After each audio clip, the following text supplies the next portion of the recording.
પણ આંતર જીવનમાં અંદર કોરા કટ્ટ, પોતાને કશું આચરવાનું નહીં. પછી શું જોયું કે પછી એક બાવો જોયો. એ બાવો પોતાના શરીરમાંથી માંસ કાપે અને પાછો શેકે અને પાછો એ જ ખાય.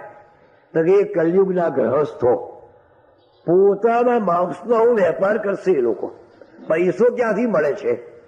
જ્યાંથી પૈસો મળે એનો વેપાર કરવો. કે આ વેપાર ન થાય એવું નહીં માને. એટલે પોતાના બાળકોને વેચશે. પોતાનું માંસ એટલે કેટલાક કન્યાનો વિક્રય કરે છે, પૈસા લે છે. કેટલાક વર વિક્રય કરે છે. આ પોતાનું જ માંસ ખાય છે. હા, એટલે પોતાના બાળકોને વેચશે. આ કળિયુગના ગ્રસ્તો એવા થશે. પછી શું જોયું કે પછી એક કિલ્લો જોયો. એ કિલ્લામાં રાજા હતો. અને બાપજી સાચી વાત કહું, એની નજર પડીને પછી જ મારી બુદ્ધિ બગડી ગઈ. એ કલયુગનો કિલ્લો ફાટશે અને જ્યારે આ પ્રમાણે એનું રાજ્ય પ્રવર્તશે ત્યારે બધા ભગતો ફોડી ખાનારા જ થશે. હા, વિદ્વાનો માત્ર બતાવવા પૂરતી જ વિદ્વતા, અંદર કોરા કચ્છ થશે. ગ્રહસ્થો ગમે ત્યાંનો મૌસનો વેપાર કરી નાખશે પૈસા માટે. અને આવી રીતે જગતમાં બધે વધશે. એટલે એનું હવે બંધ કેમ કરીને થાય? લોકોનો મોક્ષ કેમ કરીને થાય? ભગવાન ત્યારે ભગવાને કહ્યું, મંગલકારી અમંગલહારી રામ કથા અતિ પાવનકારી. જ્યાં મારી કથા થાય છે ને ત્યાં કલયુગ આવે નહીં. જ્યાં ભગવાનની કથા થાય ત્યાં કલયુગ આવે નહીં. માટે મારી કથા શ્રવણ કરો, એથી તમને આનંદ થશે. વાત ચાલે છે દાસ્ય ભક્તની, કે દાસ્ય કોને કહેવાય? ગુરુ મહારાજે બહુ સુંદર ગાયું છે કે દત્તાજી મેં તો તેરો હી એક ગુલામ, દત્તાજી મેં તો, બોલો આવડશે? દત્તાજી મેં તો તેરો હી એક ગુલામ.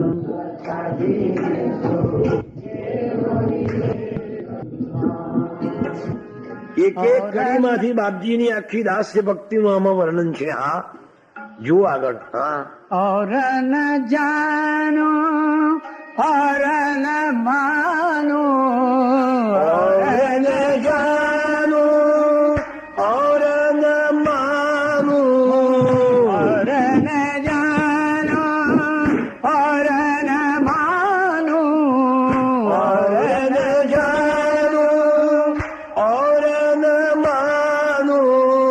तेरो ही गावत नाम दत्ताजी मैं तो तेरो ही एक गुरु.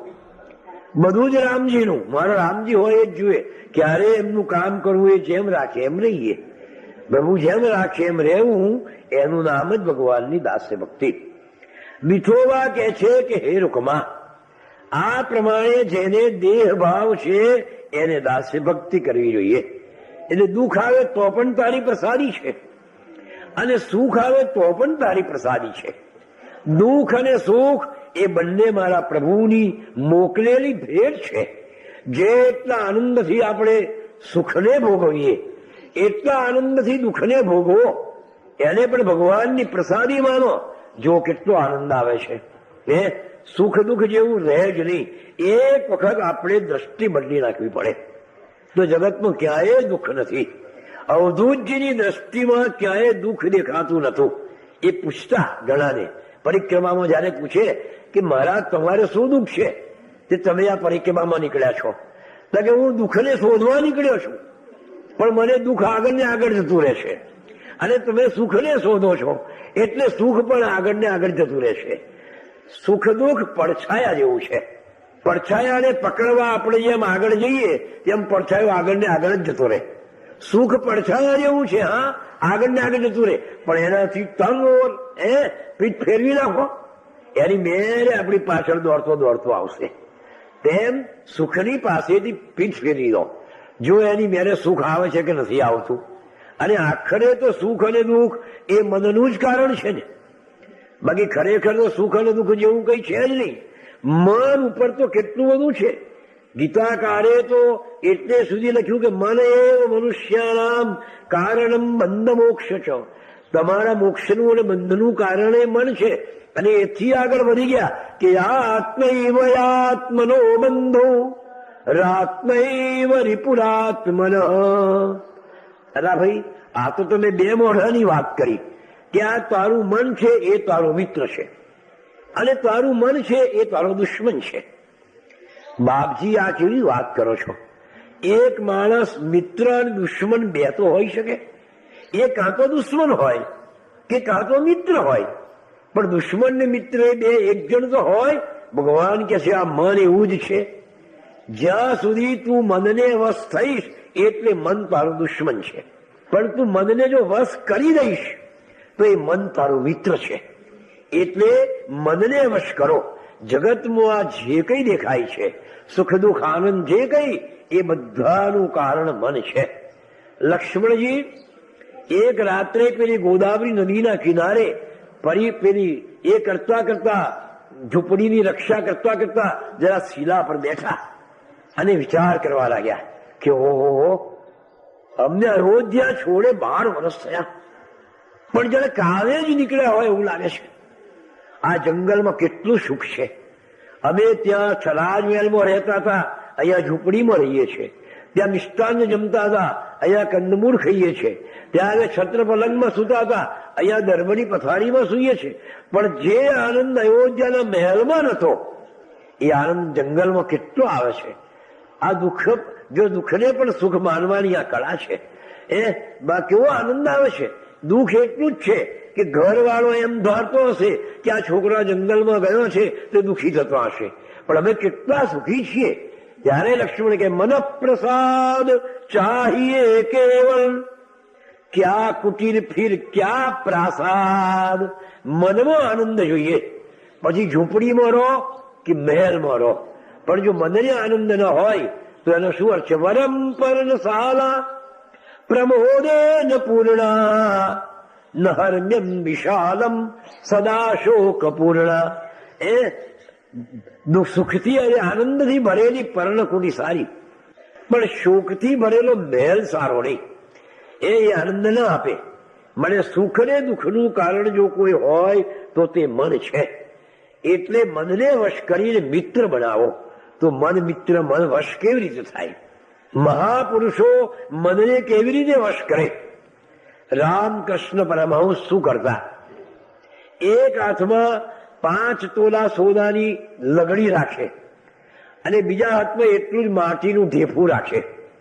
પછી ગંગાના કિનારે જાય અને મનને કહે કે જો મન, આ સોનું છે અને આ માટી છે, પણ તારે જો બંને સરખા હોય તો બંનેને ગંગાજીમાં ફેંકી દે, ફટ સુન ફેંકી દે. એમને એમ ના લાગે કે મેં 5 તોલાની લગડી ફેંકી દીધી છે.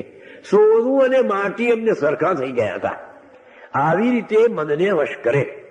રામદાસ સ્વામી હતા, શિવાજી મહારાજના ગુરુ સમર્થ. એક દિવસ રામદાસ સ્વામીને દૂધપાક ખાવાનું મન થયું. આ તો સંત છે ભાઈ, તો તારી મન આજે દૂધપાક ખાવું છે, કાલે શીરો ખાવો છે, પમદારે બીજું ખાવું છે, ઉભો રહે તને હું ખવડાવું. આપણે વાત ચાલે છે કે સંતો મનને કેવી રીતે વશ કરે. આ તો શિવાજી મહારાજના ગુરુ હતા. એક મણ દૂધ મંગાવો, શિષ્યોને કહું. શિષ્યો કહ્યું ગુરુ છે આજે કઈ ફોર્મમાં ભાઈ, મણ દૂધ મંગાવ્યું, ઉકાળો એને બરાબર. દૂધ ખૂબ ઉકાળી બાપજી, અધમણ એવું આવે. હા, બહુ જાડું થઈ ગયું તો ખીર જેવું. હા, ચાલો ઉતારી દોની છે. શિષ્યો કે અધમણ તો અધમણ, આપણો વાંધો નથી આવે એવો. હવે અંદર સાકર ને ચારોડી ને ઇલાયચી ને કેસર ને બદામ ને બધું નાખ્યું. એક વાડકી મળશે તો એ બસ છે, મજા આવી ગઈ. શિષ્ય આવો વિચાર કરે છે. બાપજી કોઈ દૂધ થઈ ગયું? બાપજી થઈ ગયું, લાવો અહીંયા તપેલું આખું લાવો, આખું તપેલું લાવો. શિષ્યો કે વાડકા બગલમાં ઘાલી લો, ત્યાં આપણને આપશે કે આખું તપેલું ઓછા ગુરુ પી જવાના છે. તપેલું મૂક્યું પાસે. હા, રામદાસ સ્વામી બહુ સશક્ત શરીર હતું એમનું, બહુ તાકાત વાળા ને ઊંચા ને બહુ, એટલે આખું તપેલું ઊંચક્યું અને મોઢે મોડ્યું. અલા કઈ વાંધો નહીં, ગુરુનું પીધેલું પીવાય, કઈ બધું પી જવાના છે, અધમણ ઓછું પી જવાના છે. મારું એટલું બીધું ઉલટી. હા, એ ઉલટી તો પેલા કે મારી નાખ્યા, ખલાસ. ફરી પીધું, ફરી ઉલટી, ફરી પીધું, ફરી ઉલટી. મનને કહ્યું કે બોલ, તારે હવે દૂધપાક ખાવો છે? પેલું મન કે છે પૈસા વાવે નથી ખાવો તારે. મહાપુરુષો મનને વશ ન થાય. હા, મન જ્યાં જાય ત્યારે જવા ન દેવાય. એક સંતે ગાયું કે મન તો ઉકેળે પણ જાય, કહોજી કેમ જવા દેવાય. મન તો ઉકેળે પણ જાય, કહોજી કેમ જવા દેવાય. એ તો ગમે ત્યાં જાય, મનને આમ ગમે ત્યાં જવા દેવાય નહીં. એટલે મનને વશ કરવા એને સત્કાર્યમાં, પ્રભુ સ્મરણમાં, સત વિચારોમાં હંમેશા રત રાખો. મન નવરું પડ્યું એટલે ભયંકર છે, એને નવરું જ નહીં રાખવાનું. એક માણસે એક ભૂતની સાધના કરી. ભૂત પ્રસન્ન થયો કે હું આજથી તારો ગુલામ, તું જે કામ કહીશ એ મારે કરવાનું, પણ એક મારી શરત. કે બોલ ભાઈ, શી શરત છે? મને નવરું નહીં રાખવા દેવાનું. હા, જો હું નવરો રહીશ તો તને જ ખાઈ જઈશ. કે ના ના, મારી પાસે બહુ કામ છે. તો તું જાણે. હા, જો ફરી કહું છું, મને નવરો પડ્યો, હું નવરો થયો તો તને જ ખાઈ જઈશ, પણ મારી પાસે બહુ કામ છે. કે ચાલ તાર બોલ, તારો સો હુકમ છે. કે ચાલ મારું ખેતર છેડી નાખ. ભૂતને શી વાર લાગે ભાઈ, આ સળ સળ સળ સળ છેડી નાખ્યું. ચાલ કામ બતાવ. ઉતારી છેડી નાખ્યું. કા જોયું ભાઈ, બીજું ખેતર, બીજું, ત્રીજું, ચોથું, હવે કેટલો લાવો ખેતર? આ ખેતર તો છેડી ગયા. ચાલ કામ બતાવ. કામ બતાવો નહીં તો તને ખાઈ જાઉં છું. ચાલ એક મોટો મહેલ બાંધી દે મારે માટે, 5 માળનો. પેલા ભૂતે તો આમ આમ આમ મહેલ કેવું તારી, બીજો બાંધે, બીજો, ત્રીજો, ત્રીજો, આવો કેટલા જ મહેલ બંધાવાના. હવે શું થાય? ચાલ કામ બતાય, નહીં તો તને ખાઈ જાઉં છું. આ પેલાની પાસે કામ કશું ના રહ્યું, ગભરાયો. An idle mind is devil's workshop, એવું પેલા કવિએ ગાયું છે કે આળસુ મન એ રાક્ષસોનું કારખાનું છે. મનને નવરું રહેવા જ ન દેવાય. પેલો ગભરાયો, હવે શું કરવું? એટલે એની પાછળ ભૂત દોડ્યું કે ચાલ તને ખાઈ જાઉં છું. હવે જેની પાછળ ભૂત દોડે એ સંસારનો, એને કોણ બચાવે? ચલે દત્ત અવધૂત, દર્શન સે ભાગે સબ ભૂત. બાપજીએ ગાયું કે ચલે દત્ત અવધૂત, ભગવાનને શરણે ચાલ્યા જાઓ. એટલે એના દર્શનથી બધા ભૂતો ભાગી જશે. એ સંતનું શરણ એ સાચું શરણ છે. હા, પેલો ગભરાયો કે આવું ક્યાં જવું? એક જંગલમાં સંત બેસી રહેલા, પેલો એના શરણે પહોંચ્યો. બાપજી મરી ગયો, મારી પાસે ભૂત પડ્યું છે અને આવી શરત કરી છે, હવે મારી પાસે કામ તો કયું રહ્યું નથી, મને ખાઈ જશે પૈસા, તમે મને બચાવો. એટલે બાપજી કાનમાં એને 2 શબ્દ કહેવું કરજે. એટલે અમને ભૂત આવ્યો, એ ચાલ કામ બતાવ, નહીં તો તને ખાઈ જાઉં છું. કે હોરે છે કામ મારી પાસે. કે બોલ શું? એક વાંસળો લઈ આવ્યો, ભૂત વાંસળો લઈ આવ્યું. ચાલ અહીંયા ખાડો ખોદ, ભૂતે ખાડો ખોદ્યો. ચાલ વાંસળો બરાબર દાટી દે, એમ રોપી દે. પેલા ભૂતે રોપી દીધો. પછી આવે બીજું કામ તને ના કહું ત્યાં સુધી અહીંયા પર ચડે નીચે ઉતર, ચડને નીચે ઉતર, આપણે ગાડી દીધું તેને. આ છૂટો થઈ ગયો. મન આ ભૂત જેવું છે, જો એને નવરું રવા દીધું તો એ આપણને જ ખાઈ જશે. એટલે મનને હંમેશા સત્કાર્યમાં રત રાખો, આપણા ઈષ્ટદેવના સ્મરણમાં રત રાખો. જો નવરું પડ્યું એટલે એવા વિચારો કરશે, કઈનું કઈ ચાલી જશે મન તો. પણ એવા વિચારો આવતા પહેલા એના પર બ્રેક મારી દો, પ્રભુના નામની, આપણા ઈષ્ટદેવનું, આપણા આરાધ્ય દેવનું સ્મરણ શરૂ કરી દો. એટલે મન આપોઆપ વશ થઈ જશે. આ જગતમાં જે કઈ દેખાય છે, સુખ દુઃખ, સારું નરસું, એ બધાનું કારણ મન છે. હા, હું ઇટોલા હાઈસ્કૂલમાં નોકરી કરું. પોરથી મારે ઇટોલા સાયકલ લઈને જવાનું દરરોજ નોકરી કરવા માટે. જોડકડો જોડવાની પહેલેથી ટેવ જરા ખરી, એટલે મેં એક નાનકડી જોડકડું જોડી દીધું. શિયાળો હોય, સવારની નિશાળ હોય, ઠંડી વાતી હોય, એટલે નિશાળ જવાનો કંટાળો આવે. એ કંટાળામાંથી મેં એક કવિતા રચી નાખી કે શિયાળાના શનિવારની એક સવારે કડકડતી, હું નીકળ્યો તો નિશાળ જાવા, તારે દાઢી ડગડગતી. એવી ચાલ એટલે સજ્જ થયો તો ગરમ સ્યુટમાં, કોટ પેન્ટ ગરમ પહેરી દીધેલા મેં, માથા પર મફલર વીંટી, માથા પર મફલર વીંટી, અને ઠંડીથી બચવા કીધી, સાયકલ કેરી મંદ ગતિ, અને સાયકલ ધીમે ધીમે ચલાવું, ઢાળવાય એટલે પછી નખશીશ પહેર્યા ઊનના કપડા, તોય ઠંડીથી ધ્રુજતો, સવારની શાળાને માટે મનમાં કઈ કઈ બળબળતો, કે આ લોકો શિયાળામાં શું કા સવારી રાખતા હશે, આવું બળબડતું છે તો.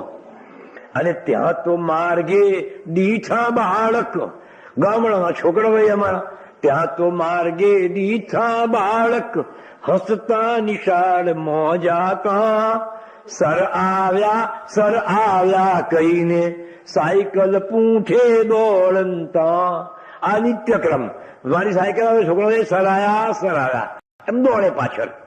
અને કેવા છે કે આ બાળકો ટૂંકી ચડ્ડી, ટૂંકું ખમીસ, પછી પીટી હોય ભાઈ શનિવાર દાડે સવારમાં, એટલે બિચારાને ચડ્ડી ને ખમીસ જ પહેરી લાવવું પડે. એટલે ટૂંકી ચડ્ડી, ટૂંકું ખમીસ, અને ધૂળ, પગમાં ચંપલે ના હોય ગામડાના બાળકોમાં, એટલે ધૂળ ભર્યા અડવા પગતો, અર્ધનગ્ન છાત્રોએ મુજને વિચારમાં મૂકી દીધો. તો તારી ક્યાં ખુલ્લા નગ્ન કુસુમને, ફૂલ જેવા બાળકો ખુલ્લા ફરે છે, અને ક્યાં હું નકશીશ ઢોકેલો, ઠેરથી ઠેર ઢંકી ગયો છું. શું ઠંડી મુજ પર વધુ તરને, બાળક પર ઓછો હલ્લો. શું મારા પર ટાળ વધારે પડે છે અને છોકરા પર ઓછી પડે છે? કે ના ના, એ તો મનનું કારણ. એક વખતે અકબરે બિરબલને પૂછ્યું કે બિરબલ, આ ઠંડી કેટલી પડે છે? ઠંડી કે હા. જોડ સાહેબ, 10 શેર, 5 શેર, 2.5 શેર, 2 મુઠ્ઠી. હું તને પૂછું છું આ ઠંડી કેટલી પડે છે, કે એનો જવાબ આપું છું. ખસ્યું નથી ને, ના ઠેકાણે છે મારું તો. હું તને પૂછું છું કે આ ઠંડી કેટલી પડે છે, કે એનો જવાબ આપું છું કે 10 શેર, 5 શેર, 2.5 શેર, 2 મુઠ્ઠી. કઈ મને સમજાવીને સમજાવીશ. આવો શિયાળાનો દાડો ભાઈ, અને સખત ટાળ પડે, અને મળસ કે 4 વાગે બિરબલ તો ઉઠ્યો અને આવ્યો રાજા પાસે, કકબર પાસે. મહારાજ ચાલો, કઈ ઠંડીનું બાપ બતાવું. ના ભાઈ મને બહુ ટાળ, ના હવે ચાલો ઉભા થઈ જાઓ. રાજાને ઉઠાડ્યા, ગરમ કપડા બરાબર પહેર્યા, બરાબર માથે બરાબર ટોપી બોપી ગરમ સાલ બાલ ઓઢી, ચાલો આવે. એક શેઠિયાને ઘેર લઈ ગયો. પેલા શેઠિયાએ 10 શેરનું ગાદલું ઓઢેલું, તો અંદર આમ થાય કે જો મહારાજ અહીંયા 10 શેર ઠાર પડે છે. પછી આપણા જેવા એક મધ્યમ વર્ગની ઘેર લઈ ગયો, એને 5 શેરની રજઈ ઓઢેલી બિચારાએ, તો આમ થાય કે જો મહારાજ અહીંયા 5 શેર ઠાર પડે છે. એક મજૂરને ઘેર લઈ ગયો ઝૂંપડીમાં, એને 2.5 શેરનું ચાદરું આવું ઓઢીને આમ પડે રહી આમ, કે જો મહારાજ અહીંયા 2.5 શેર ઠાર પડે છે. અને ફૂટપાથ પર એક ભિખારી 2 મુઠ્ઠી વાળીને આમ સુઈ ગયેલો, કે જો અહીંયા 2 મુઠ્ઠી જ ઠાર પડે છે. ઠાર સરખી છે, પણ છતાંય પેલાને આટલું ઓળવું પડે છે. એટલે મને વિચાર આવ્યો કે ભાઈ આ શું ઠંડી મુજ પર વધુતર અને બાળક પર ઓછો હલ્લો? કે ના ના, એ તો મનનું કારણ. આ મનનું જ કારણ છે. હા, સરખી ઠંડી સગડે છે, જે જેટલી માને તેને તેટલી વળગે છે. જેટલી માનો એટલી તમને વળગે. ત્યારે મને બીજો વિચાર આવ્યો કે સરખી ઠંડી પણ મનને કારણ ઓછી વધતી થાતી હોય તો ઊંચ નીચ ને ગરીબ તવંગર એ શું મનનું કારણ નોય? કે આ ઊંચ છે, આ નીચ છે, આ ગરીબ છે, આ તવંગર છે, એ શું મનનું કારણ નથી? મનથી મોટા અને મનથી નાના, સુખ દુઃખ સગડું મનથી થાય. મનનું કારણ જો પકડે તો દુનિયાનું દુઃખ ઓછું થાય. એક વખત મનનું કારણ પકડી લો તો બધું દુઃખ ચાલ્યું જશે. આ સુખ દુઃખનું કારણ મન છે, અને મનને પ્રભુના સ્મરણમાં, સત્કાર્યમાં, સેવાના કાર્યમાં એવું રત રાખો કે બીજો વિચાર કરવાની અને તક ન મળે. જેને મન વશ કર્યું, કાલે વાત આવી ગઈ કે જેને મન જીત્યું છે અને જગતને જીત્યું છે. સંતો 7 બાદશાહના બાદશાહ કેમ કહેવાય છે? કારણ કે એમને જગત મન જીત્યું છે. મન જીત્યું એને જગત જીત્યું. હા, માટે ભગવાન વિઠોબા માને સમજણ પાડે છે કે આ બધા સુખ દુઃખનું કારણ મન છે અને મનને વશ કરવા માટે એને ઠોકર મારવી પડે. ક્રિકેટ રમનારને ખબર છે કે દડો આમ સડસડાટ જતો હોય તો એ દડાને કેવી રીતે પકડવો? જો આમ પકડવા જાય ને ગુલાટ ખાઈ જાય અને દડો આગળ જતો રહે. પણ એને પહેલી એની ગતિને અવરોધ કરવો પડે, એને લાત મારવી પડે, એને અટકાવવો પડે અને પછી નીચો લઈ જવાય. દોડ્યો જતો હોય દડો દડાને, રોક્યો ન રોકાય કદી પ્રમાણે. એને તમે ઠોકર ઠીક મારો તો તે કદી બંધ પડે બિચારો. એને ઠોકર મારવી પડે. તેવી રીતે અંતરયા તમારું. આપણું મન પણ એવું જ છે, સદાય નીચ પંથે જનારું, પાણી જેવું છે. જે બાજુ ઢાળ હોય ને એ બાજુ પાણી જાય, તેમ મન હંમેશા નીચા પંથમાં જ જતું રહે. તેને તમે જો અનુકૂળ થાશો તો ખેલમાં આખર ખોટ ખાશો. એટલે મનને વશ નહીં થવાનું, આપણે મનને વશ કરી દેવાનું, તો એ મિત્રની માફક આપણું કામ કરશે. એટલે જ ભગવાને ગાયું કે આત્મૈવ આત્મનો બંધુ રાત્મૈવ રિપુરાત્મન. અર્જુને કહ્યું, 2 મોઢે બોલો છો, એક વખત એને દુશ્મન કહો છો ને એક વખત એને મિત્ર કહો છો. તો ભગવાને કહ્યું, જો આ રીતે એ મિત્ર છે અને આ રીતે એ દુશ્મન છે. ભગવાન વિઠોબામાં રૂકમામ્બાને સમજાવી રહ્યા છે કે દાસ એ ભક્તિ આવી છે કે હું પ્રભુનો દાસ. એ દેહ ભાવ જ્યાં સુધી છે ત્યાં સુધી આપણે દાસ ભક્તિ કરવાની. અને દાસ ભક્તિથી ધીમે ધીમે જીવ ભાવ આવે અને પછી એમાંથી આત્મભાવ આવે અને આપણો મોક્ષ થઈ જાય. ભગવાન કે છે કે 8મી ભક્તિ સખ્ય ભક્તિ. સખ્ય સદા હરિનું અને આત્મનિવેદન, તેમ એ છેલ્લા પ્રકારની ભક્તિ. હંમેશા હરિનું જ મારો સખ્ય એટલે મિત્ર, એને સખા ભક્તિ કહે છે. અર્જુનની એ સખ્ય ભક્તિ હતી. ભગવાનને એને મિત્ર તરીકે, ભગવાનને કોઈ પણ સગા તરીકે, મિત્ર તરીકે પણ તમે એને ભજો. જો ખ્રિસ્તીઓ એને ફાધર, પિતા તરીકે ભજે છે, શાક્તો એને માતા તરીકે ભજે છે, કેટલાક એમને સ્વામી તરીકે ભજે છે, તો એક વળી સુફી પંથ છે એને પ્રિયતમા તરીકે ભજે છે કે એને પ્રિયતમા માનીએ સનમ. તો એ સનમ કહીશું તો એ વધારે એના તરફ પ્રેમ થશે. એટલે કોઈ પણ રીતે પણ એને તમે પ્રેમ રાખીને ભજો તો જ તમારું એ થશે. આ સખ્ય ભક્તિ છે. અર્જુને ભગવાનની સખા ભક્તિ કરી હતી. મિત્રને મિત્ર વગર ગમે નહીં. પિક્ચર જોવા જવું છે ભાઈ, પણ ભાઈબંધ દોસ્તાર સાથે હોય તો મજા આવે. જમવા બેઠા હોય અને 2 દોસ્તો જોડે હોય તો ઓર મજા આવે. તેમ ભગવાન સિવાય બીજા કોઈ કાર્યમાં એને આનંદ ના આવે, તારે એની સખ્ય ભક્તિ કહેવાય. પ્રભુ સિવાય ગમે જ ના એને. જેમ મિત્ર ના હોય તો એને ગમે નહીં, તેમ પ્રભુના વિયોગથી એને પણ દુઃખ થાય અને પોતાનું કામ કરતું પણ અટકી જાય. પેલા કવિએ ગાયું છે, હું તો ઢોલે રમું ને હરી સાંભળે રે, મારા દાડિયા પડી પડી જાય. હું તો ઢોલે રમું ને હરી સાંભળે રે. ભલે ને ઢોલ વગાડતો હોય પણ મારા પ્રભુનું સ્મરણ થાય એટલે હાથ અટકી જાય. હું તો ભોજન કરું ને હરી સાંભળે રે, મારા ભોજનિયા ઠરી ઠરી જાય. હું તો ઢોલે રમું ને હરી સાંભળે રે. ભગવાનનું સ્મરણ કરતા આપણું કાર્ય અટકી જાય ત્યારે એને સખા ભક્તિ કહેવાય. મિત્રની યાદ આવે એટલે બધું ભૂલીએ, કેટલા વખતથી મળ્યો નથી, અને એ મિત્રને સર્વ સમર્પણ કરી દેવાનું. આપણે ઘેર વરો છે, જાન આવવાની છે, ગામમાં આપણે 2000 માણસની રસોઈ કરાવી છે, ભાઈબંધ દોસ્તારનો આપી દે, એક દોસ્ત રસોડા પર તું ઉભો રહે અને તું જે કરે તે બરાબર સાચો છે, તો ભાઈબંધ પણ દગો નથી કરતો અને આપણું રસોડું દીપાવે છે. કેમ કરીને બધાને અન્ન પહોંચી વળે, આપણું સારું દેખાય એવું કરે છે. તો ભગવાનને સોંપી દો ને, એનું નામ સખા ભક્તિ. ભગવાનને પોતાનું સર્વ સમર્પણ કરી દેવું, સોંપી દેવું, એને સખા ભક્તિ કહેવાય. તો ભગવાન કોઈ દિવસ બગાડે નહીં. જો અર્જુને રથનો અછોડા ભગવાનને સોંપી દીધા, જો એની આ સખા ભક્તિ કહેવાય. બે જ જણે પોતાના રથના અથવા ગાડાના અછોડા ભગવાનને સોંપ્યા, એક બોડાણાએ અને બીજો અર્જુને. તો બંનેનો ભગવાને કલ્યાણ કરી નાખ્યું. પેલો બોડાણા વૃદ્ધ થયો. ભગવાને કહ્યું કે ભગત, તારાથી ચલાતું નથી, મારે તારે ઘેર આવવું છે.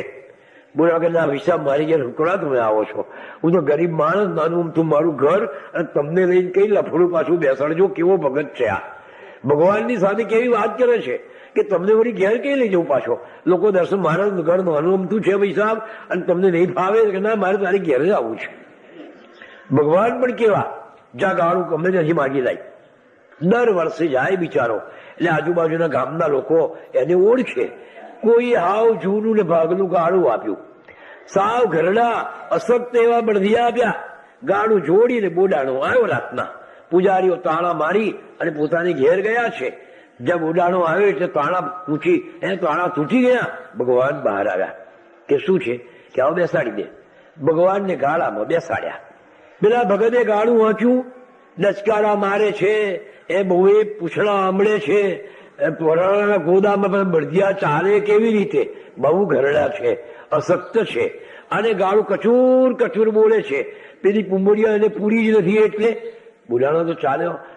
અડધી રાત થઈ, 2 વાગ્યા, 4 વાગ્યા, મળસ્કું થવા આવ્યું, પણ દ્વારકાની ભાગોળ દેખાતી નથી. હજુ તો ગામમાં જ ગાળું ફરે છે, બજારમાં જ. ભગવાને જાણ્યું કે આ ભગત જો કોઈ ગુગડી જાગી ગયો અને ખબર પડી કે આ ભગવાનને લઈ આવ્યા છે, તો બોડાણાને મારીને મળનો છસેર કરી નાખે બિચારાને. આવી રીતે છે. પણ બોડાણો કહેવાય એટલે ભગવાને જાણ્યું કે ભગત, હવે તમે થાક્યા લાગો છો, લાવો એ હું લઈ લઉં. નોને પૈસા હું થાકી ગયો આ વખત તો નાનો તારે. ભગવાનને અછોડા સોંપી દીધા. જો મજાની વાત તો કેવી આવી કે અછોડા સોંપ્યા પછી એ ગાડામાં આવ્યો ને, એની પછેડી ઓળીને ઊંઘી ગયો, ઘસઘસાટ ઊંઘી ગયો. બોલો, આવી ઊંઘવાનો સમય હતો એનો? એ ચોરી કરવા આવ્યો, સૌકારી કરવા આવ્યો છે. ભગવાનની ચોરી કરીને જાય છે. 4-5 મળસ્કાના વાગી ગયા છે. ગુગડી જાગી જાય તો મારી નાખે અને બિચારાને. આટલો બધો માથા પર ભય છે, છતાંય બોડાનો ઘસઘસાટ ઊંઘે છે. સાથી અછોડા ભગવાનને સોંપી દીધા છે. આપણું ગાળું ભાઈ બોડાણા જેવું જ છે. ભાગનું ગાળું, અશક્ત બળદિયા, એક વખત અછોડા ભગવાનને સોંપી દો. જો પછી ઘસઘસાટ ઊંઘી જાઓ છો કે નહીં? ઘસઘસાટ કોણ ઊંઘી શકે?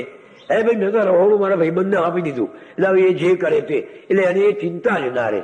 તેમાં સંસારનો ભાર પણ પ્રભુને સોંપી દો. ભગવાન તો કે છે હું તો તારો ભાર લેવા જ બેઠો છું. પણ આપણે એવા છે ને, જયારે ભગવાનને નમસ્કાર કરીએ છીએ ને, ત્યારે માથા પરનો ભાર નીચે પડી જાય છે એના ચરણમાં. પણ પછી પાછું ઊંચું કરીને લઈને પાછા માથે મૂકીએ છીએ. ભગવાન રવા દે તારો ભાર, કે મારે ભાર મારી પાસે જ છો રહ્યો. એમાં ભગવાન શું કરે ભાઈ? ભગવાન તો કેવા છે, દૂરીકૃત નત ભારમ રંગારંગ કરમ, જય જય જય ગુરુદેવ. દૂરીકૃત નત ભારમ, જે નમે છે એના ભારને એ દૂર કરનારા છે.